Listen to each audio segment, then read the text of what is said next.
అబద్దాల విషయంలో Oscar award Telangana CM Revanth రెడ్డికి దక్కుతుందని కేంద్ర మంత్రి బండి సంజయ్ సెటైర్లు వేశారు. ఈ విషయమై ఆయన మాట్లాడుతూ తాను సీఎం రేవంత్ రెడ్డికి బహిరంగంగా సవాల్ విసిరారు. తెలంగాణలో కాంగ్రెస్ 6 హామీలను అమలు చేసిందని మీరు నిరూపించగలిగితే తాను రాజీనామా చేస్తానని బండి సంజయ్ అన్నారు. మీరు అబద్దాలు చెబుతున్నారని తాను నిరూపించినప్పుడు సీఎం పదవికి రాజీనామా చేస్తారా అని ప్రశ్నించారు.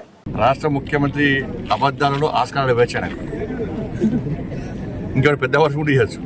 ఒక ముఖ్యమంత్రి స్థాయి వ్యక్తి ఇవాళ అంతకుముందు బీహార్ పోయి గిదే చెప్పచ్చాడు, ముంబై పోయి గిదే చెప్పచ్చాడు.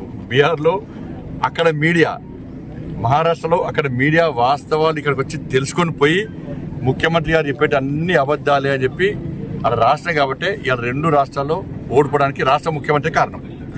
బీహార్లో, మహారాష్ట్రలో, హర్యానాలో కాంగ్రెస్ పార్టీ ఓడిపోవడానికి కారణం మన రాష్ట్ర ముఖ్యమంత్రి గారే. ఎందుకంటే ఈయనే స్టార్ క్యాంపెయిన్గా వెళ్ళాడా, ఒకప్పుడు ఉపన్యాసాలు ఇచ్చినాడా, 6 గ్యారెంటీలు అమలు చేస్తాం వచ్చి చూసుకోండి అన్నారు.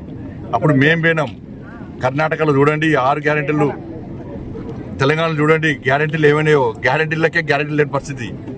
మీరు చూడండి అని చెప్పినాక ప్రజలు వాస్తవాలు గ్రహించే ఇవాళ ఎక్కడ చురుకు పెట్టాలో అక్కడ చురుకు పెట్టారు. ఇవాళ కేరళలో జరిగే కూడా అదే పరిస్థితి.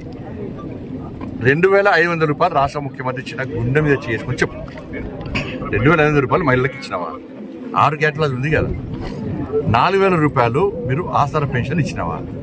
6 గ్యారెంటీలు అది ఉంది కదా.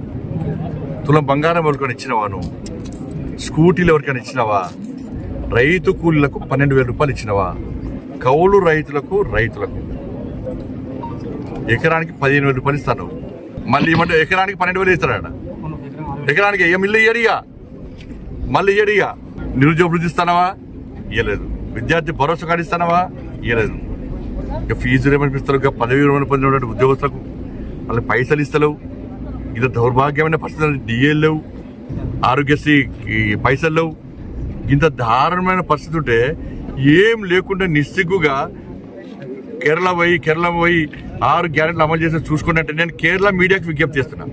కేరళ నుంచి మీడియా రావాలి. నేను సవాల్ చేస్తున్నా. అలా హుజాబాద్ గడ్డ మీకెళ్ళి నేను సవాల్ చేస్తున్నా. ముఖ్యమంత్రి గారికి సవాల్ చేస్తున్నా. చలో మీరు రాండి, నేను కూడా వస్తా.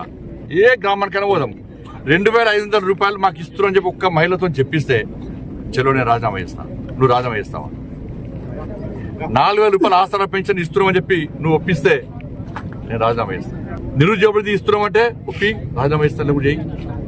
విద్యార్థి భరోసా కార్డు ఇస్తున్నామని చెప్పి ఒప్పి నేను రాజీనామా ఇస్తాను. రాజీనామా చేయి. రైతులకు నువ్వు ఇస్తాన 15,000 రూపాయలు రైతు భరోసా ఇస్తున్నట్టు ప్రూవ్ చేయి. రైతు కూలీలకు 12,000 ఇస్తున్నా చెప్పి ప్రూవ్ చేయి. రాజీనామా చేస్తాను. 6 గ్యారెంటీలు అమలు చేయాలని ప్రూవ్ చేస్తా. నేను ప్రూవ్ చేయనంటే నేను రాజీనామా చేస్తాను. నువ్వు ప్రూవ్ చేస్తావు నువ్వు లేవు రాజీనామా చేయి.